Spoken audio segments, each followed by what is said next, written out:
Hello friends, स्वागत है आपका देश दुनिया की सबसे बड़ी खबरों में। जी हां दोस्तों, आज की सबसे बड़ी खबर निकल के आ रही है राजस्थान सरकार की तरफ से गहलोत का पायलट पर सीधा निशाना, कहा निकम्मा और धोखेबाज है सचिन पायलट। जी हां दोस्तों, जानेंगे इस खबर को विस्तार से इस वीडियो के अंदर। साथ ही दोस्तों अगली खबर में देखेंगे कोरोना महामारी को लेकर। जी हां दोस्तों, देश में समय सबसे ज्यादा आंकड़े किस राज्य में, और साथ ही दोस्तों आपको बताएंगे ठाकरे सरकार पर कोरोना का अटैक हो चुका है। जी हां दोस्तों, हम बात करें महाराष्ट्र में कोरोना संक्रमण से एक मंत्री, जी हां दोस्तों असलम शेख जो है पॉजिटिव पाए जाए हैं। जी हां दोस्तों, और कौन कौन से मंत्री उनके संपर्क में आए थे, जानेंगे इन तमाम चीजों को विस्तार से। इस वीडियो के साथ आप बने रहिएगा। अगली खबर में निकल कर आ रही है, जी हां दोस्तों, दूध उत्पादन को लेकर दूध उत्पादकों ने काफी जगहों तक, जी हां दोस्तों, सड़कों पे दूध का वितरण कर दिया। जी हां दोस्तों, यानी दूध को जो है सड़कों पर बहा दिया गया। क्या वजह है, जी हां दोस्तों जानेंगे इनके इस आंदोलन की प्रक्रिया को लेकर पूरी विस्तार में जानकारी को इस वीडियो के साथ आप बने रहिएगा। अगली खबर में हम निकल के जो सबसे सामने आ रही है, जी हां दोस्तों, अगर आपके पास भी वोडाफोन का सिम कार्ड है तो आपके लिए बहुत ही बड़ी खबर निकल के सामने आ रही है। जी हां दोस्तों, वोडाफोन को सीधा जेल जाना पड़ेगा। जी हां दोस्तों, क्यों ऐसा कहा गया है सुप्रीम कोर्ट ने, जानेंगे इन तमाम चीजों को विस्तार से। इस वीडियो के अंदर आप बने रहिएगा। और फिर आपके लिए एक बहुत ही बुरी खबर आई है। जी हां दोस्तों, फिर महंगा हुआ डीजल पेट्रोल। जी हां दोस्तों, क्या वजह है कि सरकार इसके ऊपर पाबंदी नहीं लगा रही है और सरकार दिन प्रतिदिन डीजल और पेट्रोल के दाम बढ़ाती रही है। जानेंगे इन तमाम चीजों को विस्तार से। इस वीडियो के साथ बने रहिएगा। और साथ ही दोस्तों आपको अंत में हम बताएंगे स्पेशल ट्रेनों के बारे में कुछ। जी हां दोस्तों, कौन कौन सी स्पेशल ट्रेनें चलाई जा रही है देश के किन किन राज्यों में, और कौन कौन सी नई स्पेशल ट्रेनें शुरू की जाएंगी 22 जुलाई से। तो चलिए दोस्तों, सबसे पहले हम बात कर लेते हैं कोरोना महामारी को लेकर। भारत में इस समय आंकड़ों की बात करें तो सबसे ज्यादा मामले जो है, जी हां दोस्तों, महाराष्ट्र में, जहां पे 3 लाख से ज्यादा मामले अभी तक रजिस्टर किए जा चुके हैं। मरने वालों की संख्या महाराष्ट्र में 12,000 के पार पहुंच चुकी है। बात करें पूरे देश के आंकड़े मिलाकर तो भारत में अभी तक 12 लाख लोग इस भयंकर बीमारी के संक्रमण में आ चुके हैं। बात करते हैं इस समय सबसे तेज जो खबर आ रही है कोरोना वायरस को लेकर, ठाकरे सरकार पर कोरोना का अटैक हो चुका है। जी हां दोस्तों, मंत्री असलम शेख जो है पॉजिटिव पाए चुके हैं। ठाकरे सरकार यानी कि महाराष्ट्र के सीएम उद्धव ठाकरे की बात मैं कर रहा हूं यहां पे। जी हां दोस्तों, कैबिनेट मंत्री असलम शेख के कोरोना पॉजिटिव होने पर मंत्रिमंडल में हड़कंप सा मच चुका है। मंत्रिमंडल में, जी हां दोस्तों, शेख ने अपने संपर्क में आने वाले सभी लोगों को चेतावनी दी है कि वो जल्द से जल्द अपना कोरोना का टेस्ट जरूर करवाएं। बात करें मातोश्री, जी हां दोस्तों, जो मुख्यमंत्री का घर है, जी हां, वहां पर भी जो है कोरोना की दस्तक हो चुकी है। हम बात कर रहे हैं कोरोना वायरस रह रहकर मुख्यमंत्री उद्धव ठाकरे के निजी निवास मातोश्री पर भी दस्तक दे रहा है। सीएम ठाकरे के छोटे बेटे यानी तेजस ठाकरे की सुरक्षा में तैनात 2 पुलिसकर्मी कोरोना पॉजिटिव पाए गए हैं। सूत्रों के मुताबिक तेजस पिछले कुछ दिनों से घर से बाहर नहीं निकले हैं और वे सुरक्षा कर्मियों के सीधे संपर्क में नहीं आए। कोरोना संक्रमित दोनों पुलिसकर्मियों को मरुल और मखालिना के क्वारंटीन सेंटर में रखा गया है। तेजस की सुरक्षा में तैनात अन्य सुरक्षा कर्मियों को भी तत्काल प्रभाव से क्वारंटाइन कर दिया गया है। तो चलते हैं अपनी अगली खबर की तरफ। जी हां दोस्तों, अगली खबर निकल के आ रही है, दूध उत्पादकों ने सड़कों पर फेंका दूध। क्या वजह है, जी हां दोस्तों, महाराष्ट्र में कोरोना का संकट है और कोरोना से जीतने के लिए सरकार दिन रात काम कर रही है। वहीं दूसरी ओर दूध को अच्छे दाम मिले, इसके लिए किसान सड़क पर उतरे। राज्य में कई जगह पे दूध आंदोलन शुरुआत हो चुका है। अकोले अहमदनगर में दूध उत्पादक शेतकरी संघर्ष समिति ने आंदोलन की शुरुआत की है। अहमदनगर में पत्थर पर दूध का अभिषेक कर केंद्र और राज्य सरकार का विरोध करते हुए किसान आंदोलन की शुरुआत की गई। इसके बाद दूध उत्पादकों ने सड़क पर दूध फेंका। आंदोलन करते समय सोशल डिस्टेंसिंग की धज्जियां उड़ती दिखाई दी। बात करें उनके मांगों की तो सबसे पहली मांग है दूध को प्रति लीटर 30 रुपए दाम किया जाए। दूसरी मांग है केंद्र सरकार दूध पाउडर आयात करने का जो निर्णय लिया है उसे तुरंत वापस ले लिया जाए। नंबर 3, दूध को वाजिब दाम मिले, इसके लिए सीधे किसानों के खाते पर प्रति लीटर 10 रुपए का अनुदान दिया जाए। जी हां दोस्तों, ये तो मनमानी मांगे हैं जो इस समय जनता के ऊपर जो है लादी जाएगी। अगर इस प्रकार का 30 रुपए प्रति लीटर अगर दूध कर दिया जाता तो आप समझ सकते हैं कितना ज्यादा बोझ जो है सरकार का तो छोड़िए, पर आम जनता पर कितना इसका असर पड़ेगा ये किसान भाई बहन नहीं समझ रहे हैं। ये जरूर कुछ पॉलिटिक्स की बातें हैं। जी हां दोस्तों, जानेंगे इन तमाम चीजों को। चलते अपनी अगली खबर की तरफ। अगली सबसे बड़ी खबर निकल के आ रही है, वोडाफोन को सीधे भेजेंगे जेल, सुप्रीम कोर्ट की चेतावनी। जी हां दोस्तों, अगर आपके पास वोडाफोन का सिम कार्ड है तो आपका शायद हो सकता है सिम कार्ड बहुत ही जल्द बंद। क्या है वजह, जी हां दोस्तों, 58,000 करोड़ रुपए का बकाया का दावा कर रही है टेलीकॉम डिपार्टमेंट वोडाफोन आइडिया पर। जी हां दोस्तों, 58,000 करोड़ का बकाया है अभी तक वोडाफोन और आइडिया कंपनी पर। जानते इसको विस्तार से। जी हां दोस्तों, सुप्रीम कोर्ट ने असिस्टेंट प्रॉस रेवेन्यू मामले की सुनवाई करते हुए आदित्य बिरला ग्रुप की टेलीकॉम कंपनी वोडाफोन आइडिया को सख्त चेतावनी दी है और यहां तक कहा कि अब वो कंपनी के अधिकारी को जेल भेज देगा। उधर कंपनी की तरफ से पेश वरिष्ठ वकील मुकुल रोहतगी ने कोर्ट को बताया कि वोडाफोन आइडिया ने पिछले 15 वर्षों में जितना रेवेन्यू हासिल किया वो सब खत्म हो चुका है। ऐसे में एसजीआर की रकम तुरंत चुकाना उसके बूते के बाहर है। 10 अगस्त तक के लिए सुप्रीम कोर्ट ने इस मामले में अपना आदेश टाल दिया है, यानी कि 10 अगस्त तक हो सकता है आपका सिम कार्ड बंद। तो दोस्तों तैयार रहिएगा, क्योंकि बहुत ही जल्द इसके ऊपर सुनवाई आने वाली है और हो सकता है आइडिया और वोडाफोन एक साथ कंपनी बंद हो जाए।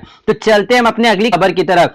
फिल्म इंडस्ट्री में परिवारवाद पर जारी बहस में अब कूद पड़े डांसिंग स्टार गोविंदा। जी हां दोस्तों, नेपोटिज्म की बहस छिड़ी हुई है। जब से सुशांत सिंह राजपूत ने आत्महत्या की उसके बाद से यह खबर लगातार जी हां दोस्तों तेजी से उभर कर सामने आ रही है। हम बात करें अगर फिल्म इंडस्ट्री में परिवारवाद को लेकर सबसे ज्यादा घेरे जाने वाले अगर परिवार की बात करें तो उसमें सबसे पहला नाम आता है डायरेक्टर करण जौहर का, जो सिर्फ और सिर्फ स्टार किड्स को यानी कि स्टार के बच्चों को लॉन्च करने का कार्यक्रम करते हैं। और नंबर 2 की पोजीशन पे आते हैं सलमान खान, जो अपने नाम के बैनर तले सिर्फ और सिर्फ अपने दोस्त यार और अपने भाई भतीजेवादों को ही सिर्फ सपोर्ट करते हैं, ना कि किसी उभरते हुए कलाकार को। और साथ ही उनके ऊपर यह भी इल्जाम लगाया गया कि सुशांत सिंह राजपूत में उनको 7 फिल्मों से बाहर निकालेगा, पूरा क्रेडिट श्री सलमान खान को ही जाता है, जो उन्होंने अपने बलबूते उन्हें जो है फिल्म से निकाला। जी हां दोस्तों, बॉलीवुड के इतने सीनियर एक्टर अगर ऐसा काम अपने नए न्यूकमर्स के साथ करेंगे, यानी कि जो नए प्रतिभावान कलाकार के साथ करेंगे, तो आप समझ सकते हैं कि देश की क्या हालत होगी।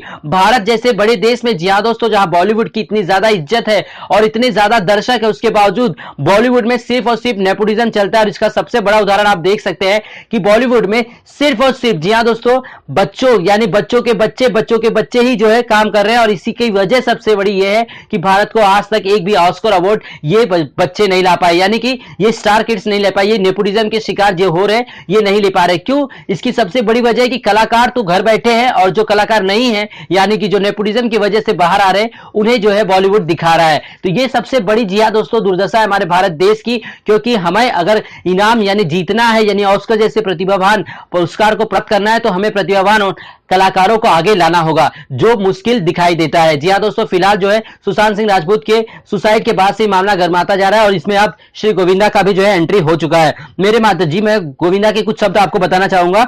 घंटों तक करना पड़ता था इंतजार। मेरे माता पिता इंडस्ट्री छोड़ने के और मेरे 21 की उम्र में इंडस्ट्री में आने के बीच 33 वर्षों का अंतर था। जब मैं इंडस्ट्री में आया तब तक कई नए प्रोड्यूसर आ गए थे, मेरे परिवार के बारे में नहीं जानते थे, तो मुझे मिलने के लिए घंटों तक इंतजार करना पड़ता था। मैं समझ चुका था कि वो इस तरह बात और बर्ताव क्यों करते हैं, लेकिन मैंने कभी इसे अपने और अपने कला के बीच नहीं आने दिया। फिल्म को बिजनेस बना दिया गया है, गोविंदा जी का कहना है। गोविंदा ने कहा कि मैं अपने अनुभव के आधार पर कह सकता हूं कि फिल्म एक कला है, लेकिन उसमें बिजनेस बना दिया है। कलाकार इंसान है, कोई प्रोडक्ट नहीं, उन्हें स्वीकार करो। जिनके पास टैलेंट है, पहले जिसमें टैलेंट होता था उसे काम मिलता था, हर फिल्म को थिएटर में समान अवसर मिलता था, लेकिन अब सिर्फ 4-5 लोग ही इस बिजनेस को चला रहे हैं। जी हाँ दोस्तों, यानी किसी न तरह से जो है ये साफ साफ जो है इशारा किया जा रहा है कि करण जौहर जो है यशराज प्रोडक्शन या सलमान खान प्रोडक्शन जैसे कुछ ही स्टार्स ऐसे हैं और कुछ ही प्रोडक्शन हाउस ऐसे हैं जो ये पूरी तरह से फिल्म इंडस्ट्री को कंट्रोल कर रहे हैं और जिसका खामियाजा ना भारत को भुगतना पड़ रहा है कि भारत को एक भी अंतरराष्ट्रीय अवार्ड से नहीं नवाजा जा रहा है। तो चलते हैं दोस्तों अपनी अगली सबसे बड़ी खबर की तरफ।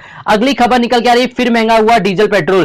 क्या बात है कि अंतरराष्ट्रीय मार्केट में डीजल और पेट्रोल के दाम कम है, उसके बावजूद भारत में पेट्रोल और डीजल के दाम लगातार बढ़ रहे हैं। जी हाँ दोस्तों, कांग्रेस के जमाने में जहां पेट्रोल 60 से 65 रुपए लीटर के हिसाब से मिलता था, उस समय बीजेपी सरकार का मानना था कि यह सरकार पूरी तरह से लूट रही है जनता को। और सभी लोग, चाहे बाबा रामदेव हो, चाहे बड़े बड़े नेता यानी स्मृति ईरानी जैसे कई नेता जो थे बड़े दिग्गज नेता, वो सड़कों पर आकर आंदोलन किए। उसके बावजूद आज खुद बीजेपी की सरकार है, उसके बावजूद पेट्रोल और डीजल के दाम लगातार बढ़ रहे हैं, लेकिन किसी ने भी जी हाँ दोस्तों इसके ऊपर कोई भी टिप्पणी तक नहीं की है। हम बात करें डीजल की कीमतों में लगातार हो रही बढ़ोतरी को रुकने का नाम ही नहीं ले रही है। सोमवार को फिर तेल कंपनियों ने डीजल की कीमतों में इजाफा किया। मैं राजधानी दिल्ली में डीजल 12 पैसे महंगा हो गया और इस बढ़ोतरी के साथ राजधानी दिल्ली में डीजल की कीमत 81 रुपए 64 पैसे प्रति लीटर हो गई। हालांकि पेट्रोल की कीमतों में कोई फेरबदल नहीं हुआ, वह 80 रुपए 43 पैसे प्रति लीटर के बिक रहा है। शनिवार को भी डीजल 17 पैसे महंगा किया गया था। यानी ये जाती से भी जाती होती जा रही है कि लगातार एक महीने से पेट्रोल और डीजल के दाम बढ़ा दिए सरकार, और सरकार इसके ऊपर अंकुश लगाने में नाकामयाब है।